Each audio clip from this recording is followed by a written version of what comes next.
Right. Here we go. Let me share my screen.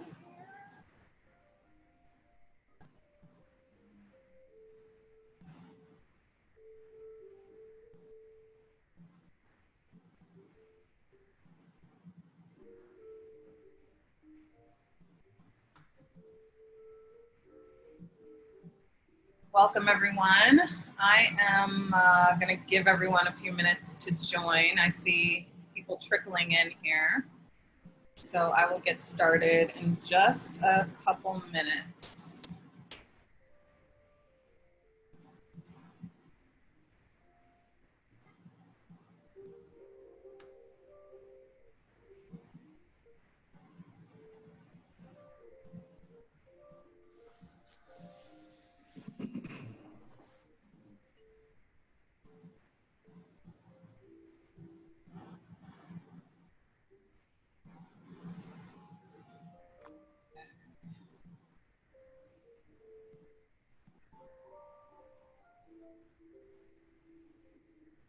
While we're waiting, in the chat, if you can just tell me where you're coming from, where you're watching, that would be great, so I can see where everyone is located right now.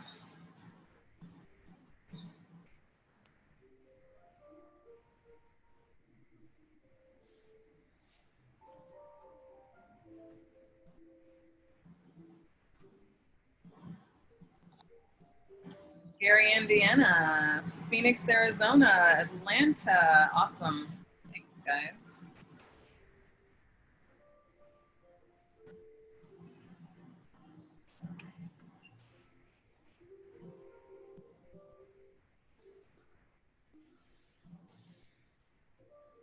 And I'm, of course, in just outside of the DC area.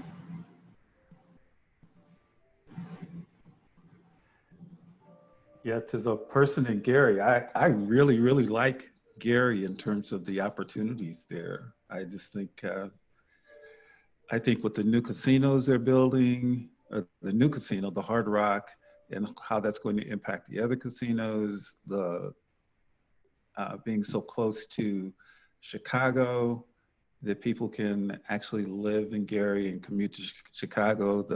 The gas is cheaper in Indiana or in Gary than it is in Chicago. I think that's a great opportunity. And frankly, the inventory there is really, really inexpensive. So I think, you know, is it Deanna or Dina? Yeah, I think you have a great, great opportunity there. Yes, all those things are true. Yeah. Yeah, you know, literally to be able to purchase a house for a few $1,000s, maybe put 10 or 15 into it and then rent it for 700 a month. That's a really, really good ROI. It's a really good ROI. Sounds like it. Mm-hmm. Got me thinking about it. Yeah. Well, let's get started. So welcome, everyone. Of course, this is one of several webinars that I'll be hosting called Winning in Real Estate, How to Maximize Your Profits in a Minimized Economy. I am going to be, I'm seeing hands raised. Actually, if you want to just type it in the chat, I will try to get to all the questions throughout the presentation. And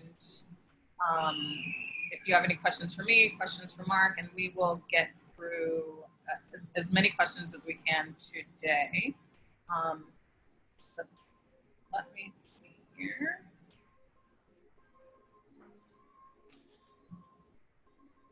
Right.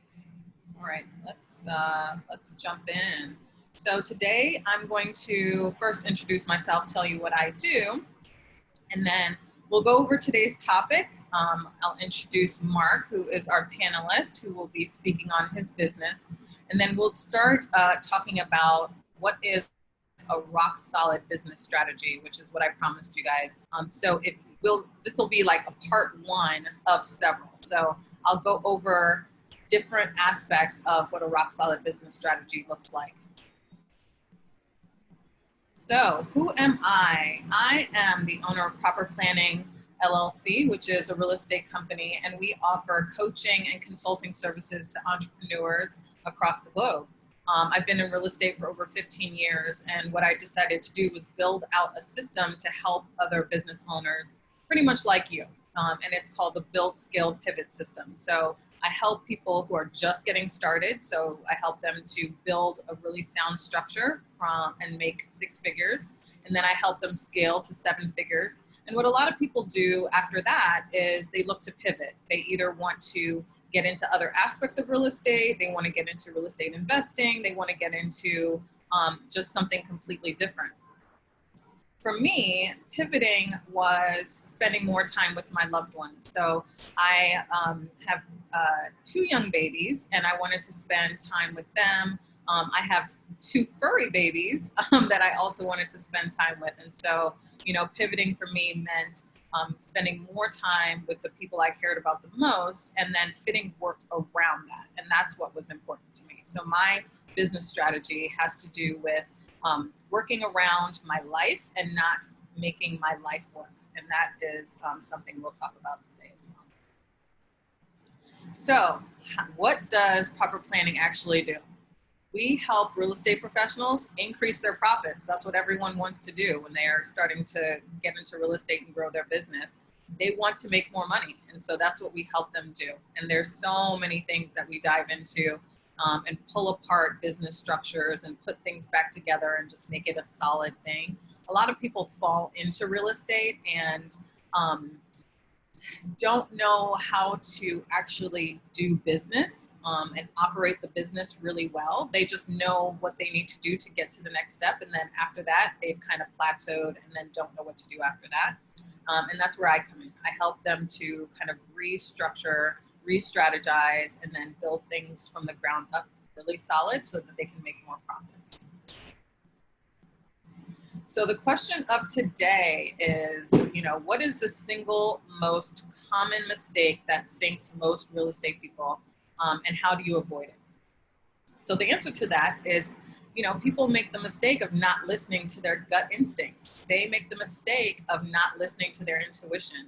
And that is, you know, one of the things that you need to do not only in business, but in life. You need to listen to your intuition and let that guide you. I think, you know, if you are guilty, you know, let me know in the chat. Like if you're guilty of, you know, that you have a bad client that you should not be working with and you work with them anyway, or you try to get a deal and you make the deal happen and it's something that you knew you shouldn't have done. These are things that I find are really common. When you're really just getting started in business, you're chasing the money, you're chasing the dollar, and you're not listening to your instincts. And sometimes you end up getting into really bad relationships with clients who wear you out, wear you thin, and, you know, end up really not being worthwhile. And so a lot of people always tell me, I should have listened to my gut. I shouldn't have taken that client. I should have listened to my gut. I shouldn't have done that deal. And they learn their lessons. So the biggest way to avoid that type of pitfall is to listen to your intuition, listen to your gut. I think that's really important. So now I'm going to introduce Mark, and Mark is going to, and I wrote out his business strategy, which is, you know, he has a rental portfolio, he does some wholesaling, and he also has non-performing notes. And he's going to be sharing with you what he does and his story. And, you know, what I want this to be is a portion of it is going to be really inspirational, because that's what I want to do today. I want to be able to bring some inspiration to people. Right now, times are pretty challenging for a lot of people. You know, COVID and everything going on in the news and everything going on in the Black community is really challenging emotionally, psychologically, physically for a lot of people.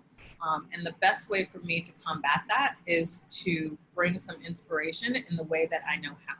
I already have a platform. I've been doing, coaching for some time now, and I've been virtual for some time now, and decided that this is the best opportunity for me to get out in front of more people and try to spread some inspiration and some education.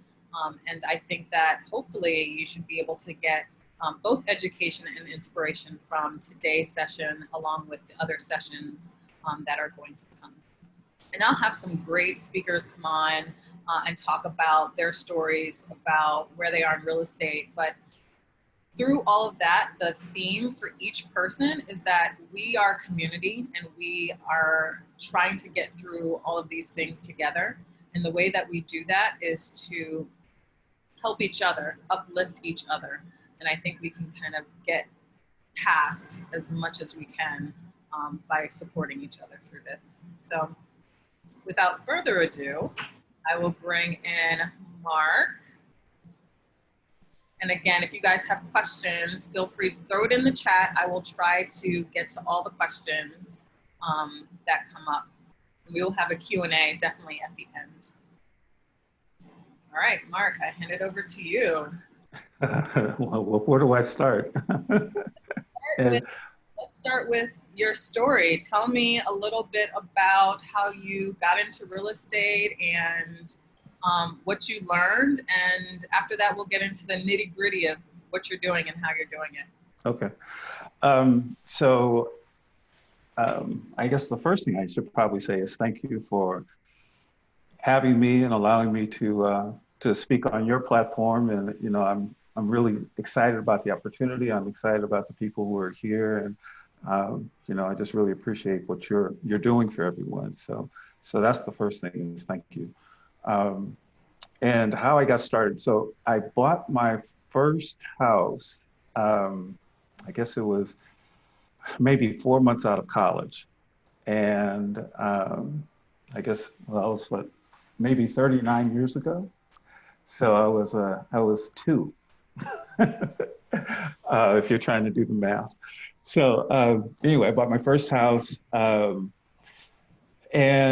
you know, it was a brand new place, 4-bedroom, 2-bath, you know, as a single person, and really wasn't planning on getting married anytime soon. So it was purely an investment. I ended up adding some rentals and then changed cities and things like that. So for quite a while, I guess well into the 90s, I always had a bunch of stuff, a bunch of properties. There were rentals and things like that.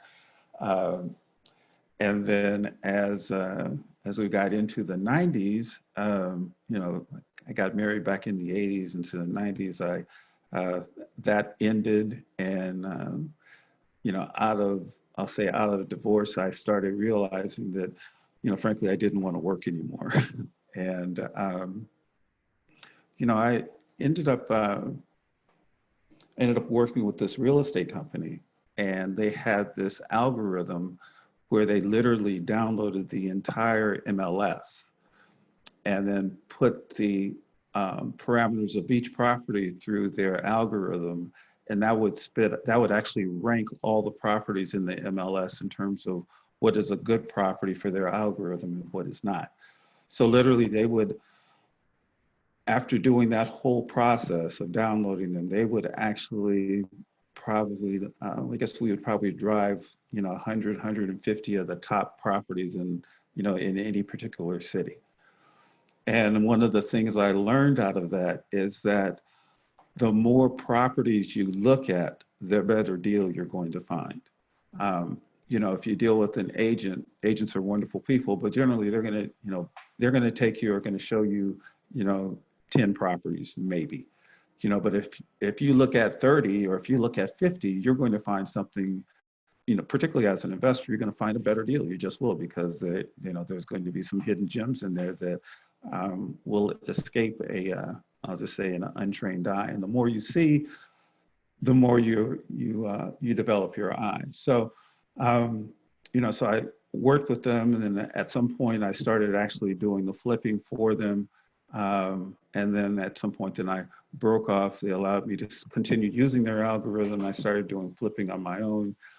So did that up until the early 2000s, and then of course, I guess around 2008, that's when the crash occurred. And I think at that time I had projects going in Los Angeles, Phoenix, and Baltimore. And then I was partnering some things in Atlanta at the same time. That crash just absolutely just murdered me. And what was interesting too, before I get into the next part of that was, you know, during the bubble, of course, people were throwing money at me left and right, so it was really easy to raise money. It was really, really easy. So after the crash, frankly, some people lost their money that invested. And one of the things I learned just personally is that I'm never, ever going to ask people to invest. It's like with me. And the reason I feel that way is that, money is an interesting thing. And I just feel like, there's lessons in it for everyone. And I just don't want to help people lose it. That's just and it's just one of the lessons that I've learned, having to sit in somebody's living room, one, first convince them to do it, and then to sit back there and tell them, okay, well, it's gone and there's really nothing we can do about it. That's not a really good feeling. So that's just for me. I know everyone is different and like that, but that was one of the lessons that I learned. It's not really, it's not easy to tell a minister or a pastor that, sorry, that's a real difficult conversation. So I'm going to avoid that, going forward. So anyway,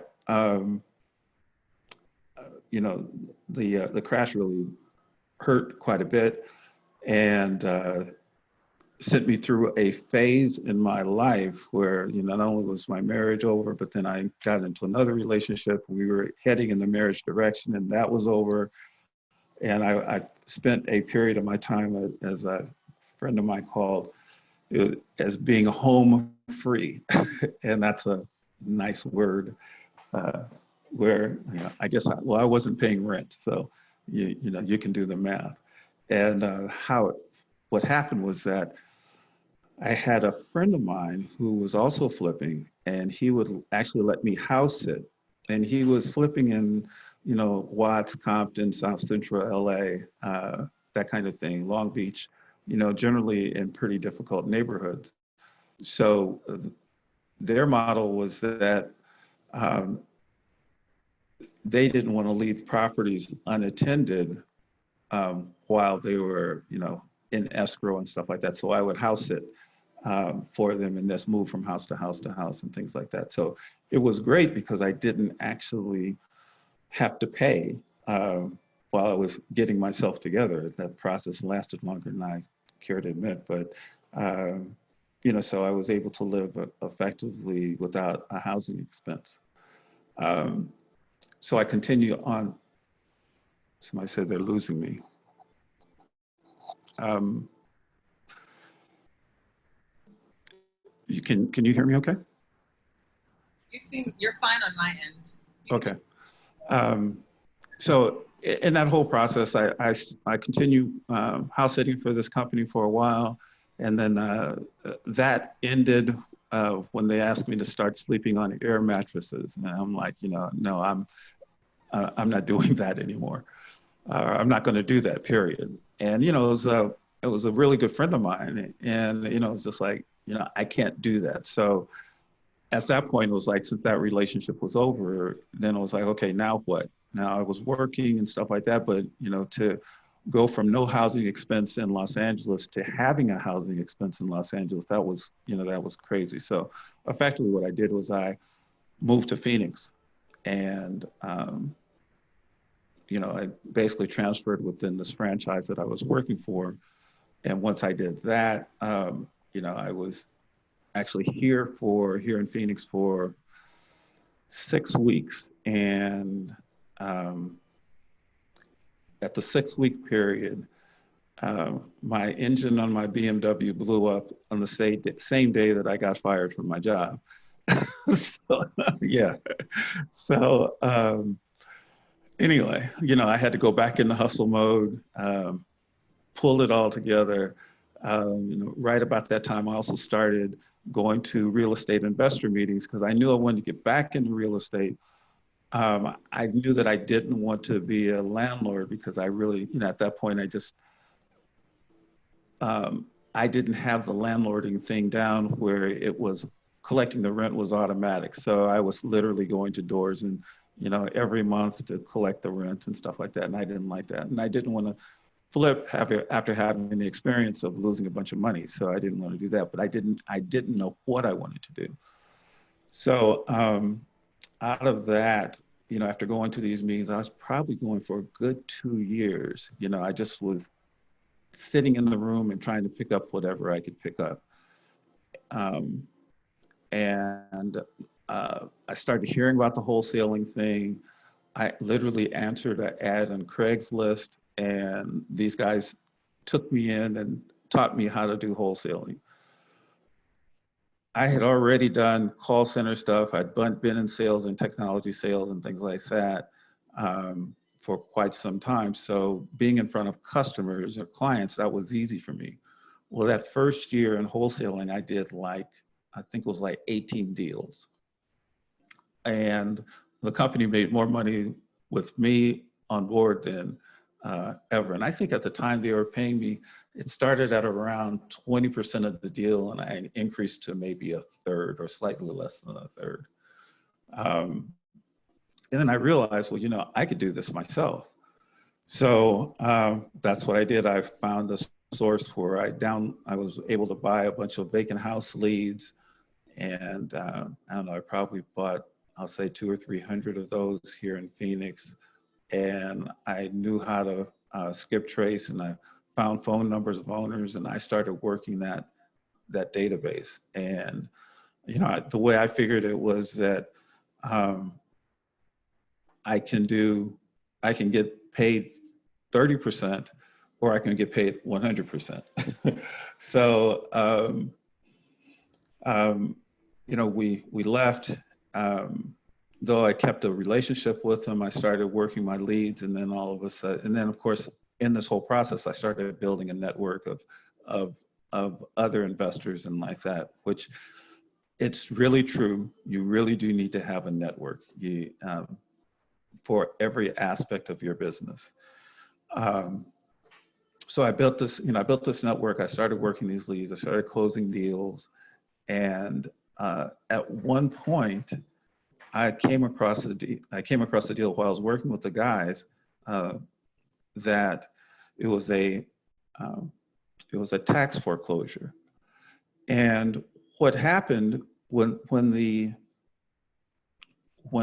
market crashed in 2008, 2009, a lot of people realized they couldn't pay, so they ended up just leaving.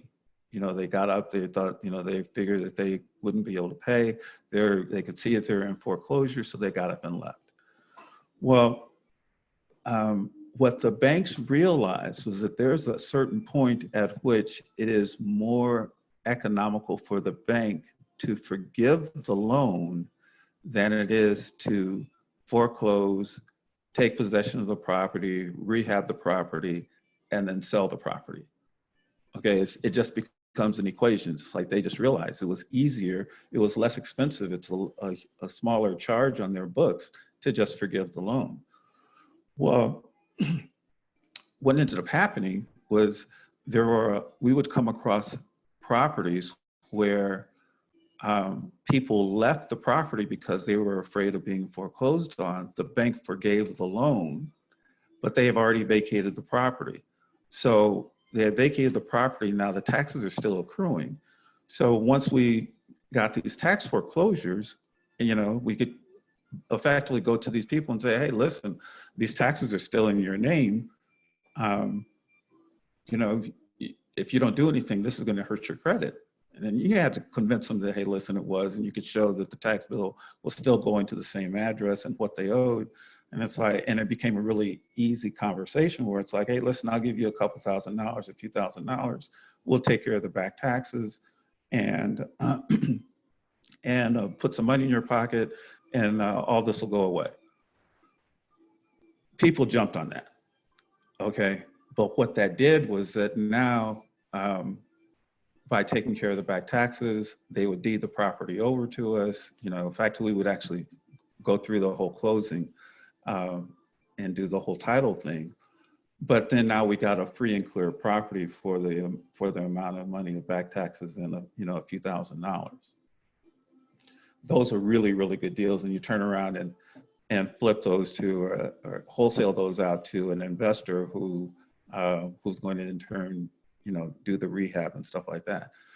Well, I found my first condo that way that I actually moved into, and the beauty of it was I was doing so much business with the guys that I was working with that I think at the time I probably had maybe 7 or 8 properties in escrow that I was going to get paid on. So I basically said, hey, listen, let's do it this way. I'll keep this condo that I just found. You keep the commission I was going to make on, I think it was 4 or 5 of those deals, and we can just call it even. So by doing that, I ended up getting this condo that turned out to be a really cool place. And I didn't have any housing expense. So actually I then replicated what, of the Los Angeles experience, we're not having a housing expense and still being able to live. So the lesson that people should take out of this is, particularly if you're a first-time buyer, is to get yourself into a multifamily, duplex, triplex, fourplex. Get yourself into one of those.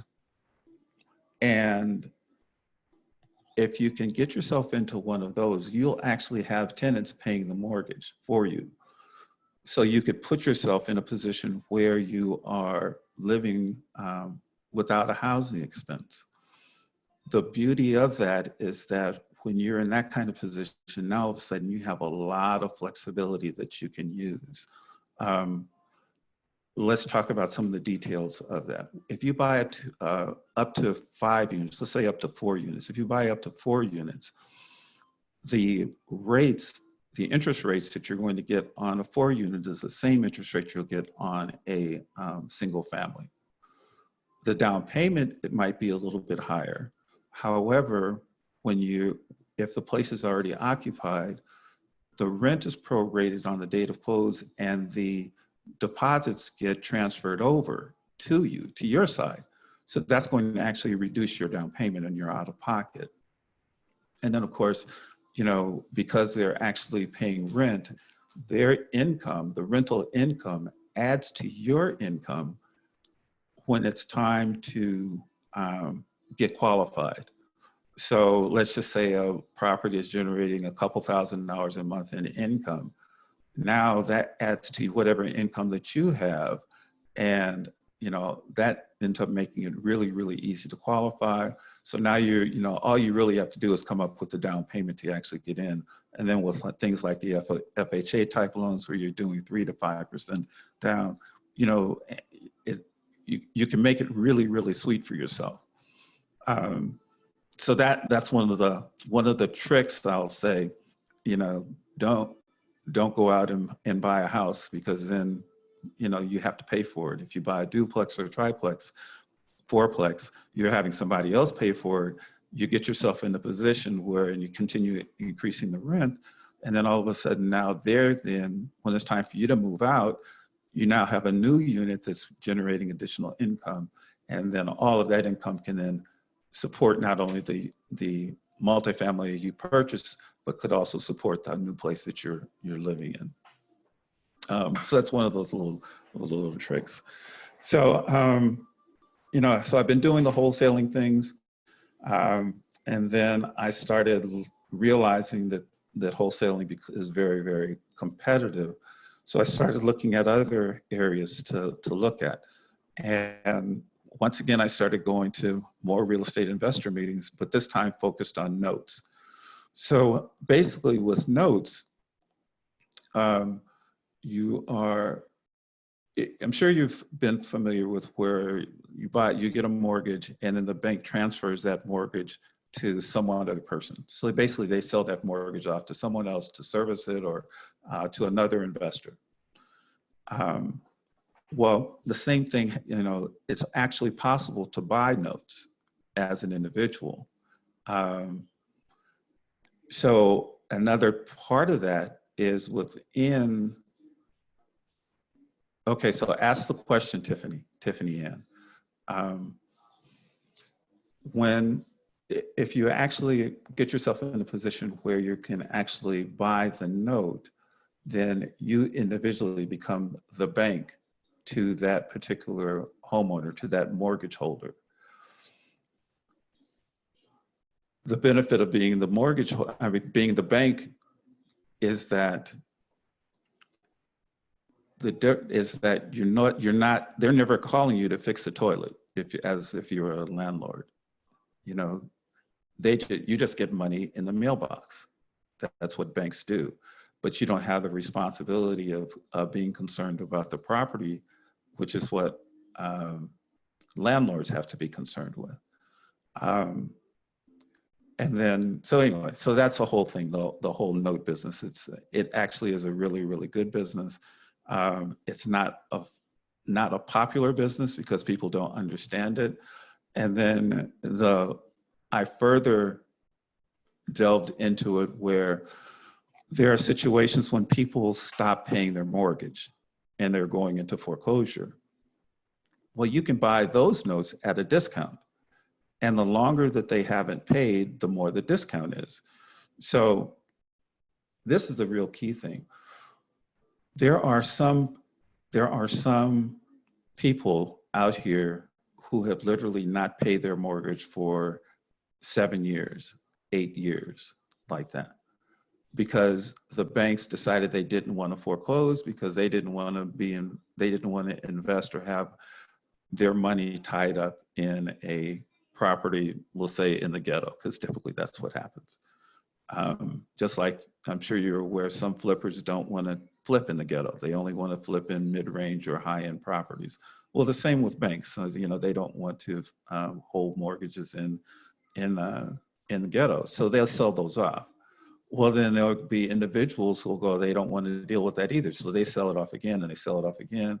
And then, I've literally been able to buy notes at a couple $1,000s and then turn that couple $1,000s into a $50,000 payday, simply because people didn't want to deal with being in a ghetto type situation. So there's always opportunities out there. So anyway, that's one of the things that I tend to focus on a lot more. It is much more administrative in the sense of, you're dealing with attorneys, you're dealing with attorneys, and the process takes a little bit longer in terms of acquiring the property. So that's one of the things. Now, that's sort of what I've been doing. Now you probably have a question or two. Well, yeah, let's slow down just really quickly. I know Tiffany has a question, but other people might not be keeping up either. So let's kind of break down one deal of the note buying so that we can have a better understanding of how that works. So, okay. For example, I'm assuming, you're not buying notes necessarily from like Bank of America. You're probably buying from like smaller financial institutions, correct? Yes. So there are ways to actually deal with smaller regional banks, local banks, and like that. And then there's a few websites as well where you can actually buy notes at. So literally, you go on the website, you look at let's say a note in Chicago. So the first thing I do is I look at what's the property worth. So I've got tools where I can assess the actual value of the property. In Chicago, then I'm going to look at what's the situation with the back taxes, or any place. I'll look at what's the situation with the back taxes. Then I look at what they're asking for the note, and I start just doing the math. It's like it's going to take a few $1,000s to foreclose the property. you know, you're gonna have to pay back taxes. You probably want to put insurance in place in case the place burns down while you own it. You know, so you just go through the math, and then you once I acquire the note at the price that makes sense, I always reach out and to the mortgage holder, the homeowner, and say, hey, listen, I'd like to keep you here. You know, we can redo this. We can redo the terms. We can do a loan modification. So instead of paying $600 a month, you know, we can set you up where you're paying $300 a month, $400 a month, whatever it, you know. You can do whatever it is you want because you're buying the note at such a discount. Compare, you know, you can even adjust the principal, and you can do a whole lot of things. But now all of a sudden, let's say you paid $5,000 for the note and you're getting $300 a month, you know, that's a pretty decent ROI. So the process is identify the note, do the due diligence, find out what the property's worth, what's owed in terms of back taxes. Then you negotiate in terms of what the price is going to be that you're willing to pay for the note. So if you are, okay, so for example, like what is the note amount versus the value of the property that you would think is a viable deal? Like, is there a number or some parameters around what you would take as a deal? Good question. So to me, the most important thing is the value of the property. And a lot of times you'll find notes that are, the property owner would be underwater. So let's say I've got a note in Detroit, and I think they owe, I don't know, it's probably like $60,000, but the property is only worth about $30,000. Okay. So on that particular note, I think I paid $7,500 for that note, but the property's worth, yeah, actually it's a duplex, it's worth $30,000. So to get her to, instead of paying, it's like, okay, well, listen, now you don't have to pay the $60,000, we'll knock it to 30, you pay me $200 a month, we're good, you know, that kind of thing.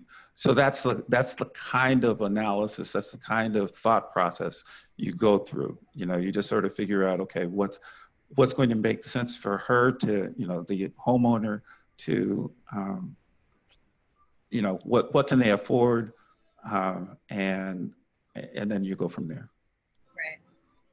Okay. And then what kind of things are you looking out for when you take a deal where someone has been delinquent for 7-8 years? Wherever it is, I tend to concentrate in the Midwest, because in the Midwest you're just going to get more. Well, two parts of it. I call them major league cities. So a city that has a professional sports team. And the reason I do that is that when it's that kind of situation or in those kinds of cities, the investor community is already fully developed. So being in Chicago in terms of the investors there is going to be a lot easier to exit out of the property than being in Twin Falls, Idaho, for example. So that's the first thing, is I want to be in a major metropolitan city.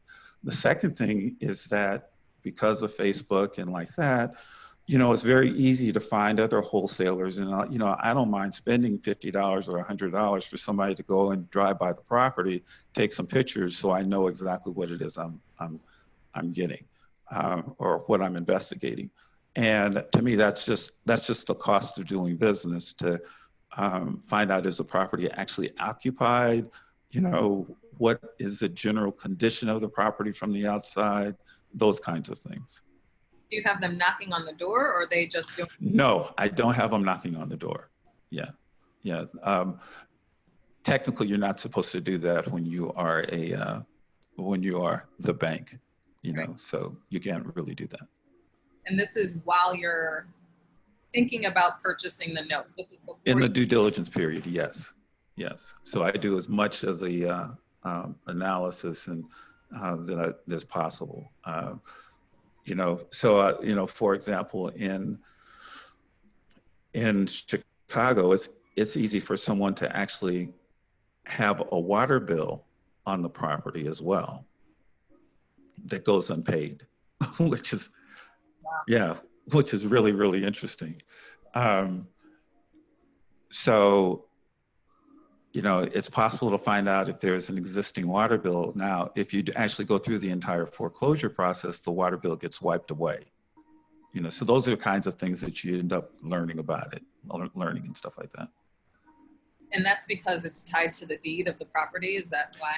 Correct. Yeah. And you think about it, banks are not going to assume the liability of the water for a homeowner. They're just not going to do that. So they're like, they negotiated that, and now it makes it easier for individual investors to take advantage of that if you go through the foreclosure process. Right. Well, I think you answered Kevin's question, which is, are you buying sight unseen, or do you have people inspect the property? So the answer to that question is, you're not buying completely sight unseen. You're paying someone to kind of look at the property and take some pictures for you, but Correct. Just the outside, just an external kind of view of the property. Right. So there was a question about what's the website. There's actually a few websites, and I would actually have to, if you type in your email address, or anyone who can do that, or I can provide that to you. It's like trying to do that, and I actually have to look them up and stuff like that. It makes it a little bit more difficult while I'm speaking. Yeah, and if you give that to me, I can send it. I'll send it to folks too. Sure. Okay, great. And I can pass that along. And then and then another question that Clive had was, why did you have what was your decision to not take outside investment? Hold on, I'm losing it. More questions are piling in. Why did you decide not to take outside investor money? Well, like I said, so there's a couple parts of it. Once I got to the point where my housing expense is, effectively eliminated, then, because that's a major part of any person's expense. Then all of a sudden it makes it a whole lot easier to live. So now it's like, okay, so how much money do you really need? Then becomes a real question. So, fundamentally, as I said before, when the investing involves risk, and risk means that it's possible to lose money. And I just made the decision that I don't want to help people lose money. I just don't want to do that. Now, I know a lot of other people will think of it, oh, well, look at what you can actually gain. I've been through enough market cycles to recognize that, this stuff it's not always a slam dunk. The market changes, and you have to go. How many cycles have you been through to actually learn what to look for? I mean, this current cycle that we're in, where we're clearly, when you start looking at the people in forbearance programs and how many people I think there's something like 4.3 million people are currently behind on their mortgage, which is is similar to where we were in 2008. When you look at that, it's very clear that it's very likely that we're going to be in a situation where there's going to be a lot of foreclosures. Probably won't be till the end of the summer and into the fall and winter, but there's a tsunami that's happening, and it's funny, I was out hiking with some friends, and one person who's an investor, and she keeps talking about, oh yeah, I think the market is gonna stay where it is. Yeah, maybe. So, if you haven't gone through several cycles, and then understand that, okay, things are going to change, how is that going to affect your strategy? And that's really the rub, because your strategy will change. And, if all of a sudden and you've been in a seller's market and an appreciating market, and that's not the case, and you didn't buy correctly, which is probably not the case if you were in a seller's market, you could get hurt. And when you have a whole bunch of investor money and you've got, 7, 8, 10 properties that, you're going to flip, which, by the way, the reason you're going to flip them is because they're trash properties in the first place. Even though, you put the investors on the title, the value of the property is still not going to change. And then to give them a trash property, that's just a process. I don't want to, having gone through that, I don't want to do that. Yeah, I think everyone has a different risk tolerance, and sure, there's a way to build your business without taking funds from other people, and there's a way that you can scale. Obviously, the reason people take money from other people is they can scale a lot faster. So, when sure. it's other people's money, but then you take on that risk of, things not working out and not being able to pay back, that investor. So, everyone has their risk tolerance of what they want to do. Okay, so let's get into really quickly, Mark. I'll pause you for 2 seconds and then we'll take some more questions. But I wanted to take just 1 minute to share the first part of just a business, what we were talking about earlier, which is a rock solid business strategy. So we will continue to build on this through each episode of the webinar, but this is something that Mark talked about as well, which is starting first with some really predictable, reliable income. So, you want to start by having a solid base of income coming in, something that you already can predict is coming in, whether it's rental income or property management services where you have a contract and you know that you're going to have that money for a certain period of time. Having some predictability is going to give you the foundation for your business strategy. And then beyond that, you can expand. Either you're expanding the services that you offer to clients, or you're doing things like wholesaling, which is what Mark is doing, which is less predictable because it's dependent on when the deal comes in. And then on top of that, in addition to that, you're starting to do more investment opportunities. So for Mark, that's the non-performing notes, looking into ways that you can get into other investment opportunities. So in that case, he is the bank in this situation. Some people like to flip properties. Some people like to do all types of other things that are investing. They like to invest in multifamily properties where they're getting, a bigger payout. But again, the higher you go, the more risk that is.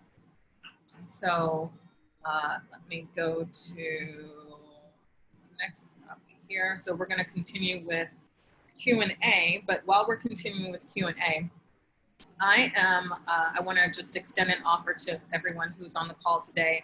I've been talking to folks, and we'll extend this offer to you as well. I'm doing a free one-on-one profit strategy call. So I will be doing a one-on-one call with you.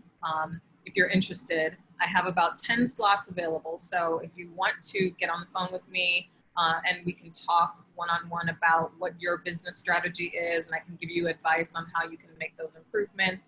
You can schedule a call with me here at levelupcoaching.realestate. So if you go to book your call now, so just to make sure we don't have any issues, book your call now. I'll answer any questions for you. Mark will continue to answer questions until our time is up.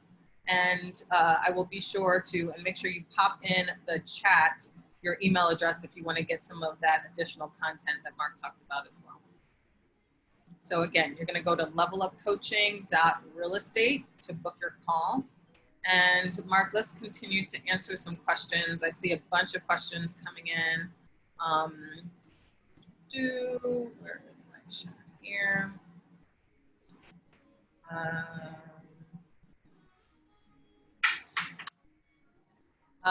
Nafisa is asking how you keep everything organized, with your time. Do you have a bookkeeper? How are you kind of keeping track of all the deals that you're doing? Right. How is your business running? Do you Okay, have? so I do have an LLC set up, and then just from a bookkeeping standpoint, I have QuickBooks set up where I've got all of my credit cards um, linked to QuickBooks, and with that, then I'm able to, with each transaction, I'm able to then categorize what type of expense it is, or if it's income or whatever, what type of expense, and then. So I probably do that maybe once a month to go through all my transactions and categorize them as they should be. And then at the end of the year, then of course I just um, um, download the necessary databases and give those to my accountant for them to do my taxes. So you're pretty much a solopreneur. You're doing it on your own. You don't have Correct. a team of folks that are doing stuff for you. But when you need to, you tap into kind of your resource of Facebook or people that you know in your network to kind of get some different things done. Sounds like, right? Right. So, again, I spent some time in corporate America, so I sort of know my way around marketing and sales and strategy and like that. That I have been in situations where, um, dealing with an attorney, this one particular attorney, I was trying to get a particular question answered or confirmed, and he had to go and scramble and research it, and he came back and said, I never knew the answer to this question, and because I didn't, and because of the way you asked the question, that's going to be beneficial to me, so I'm not going to charge you, for your time, for his time and stuff like that. So, it's like, professionalism, being thoughtful, those are all really helpful traits to have in building relationships with people. Great. Okay, one quick second. Let me grab some water.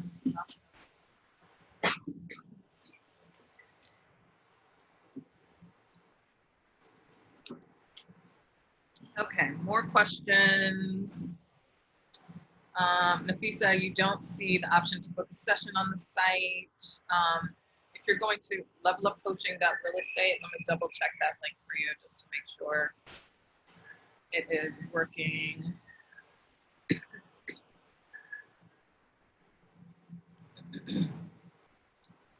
Make sure that you're able to.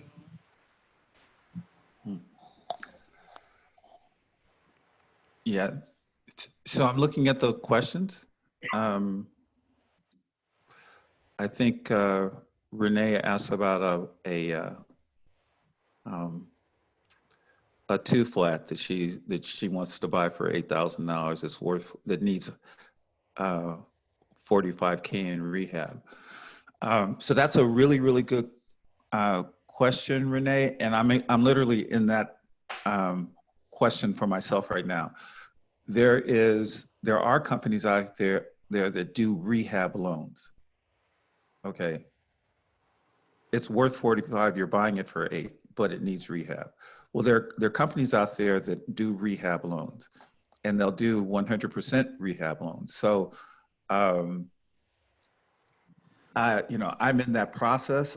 I can certainly share that individual or, with you that I'm working with. I have not actually used him yet. So, I haven't gone through the entire process. So, but I'm more than happy to share that.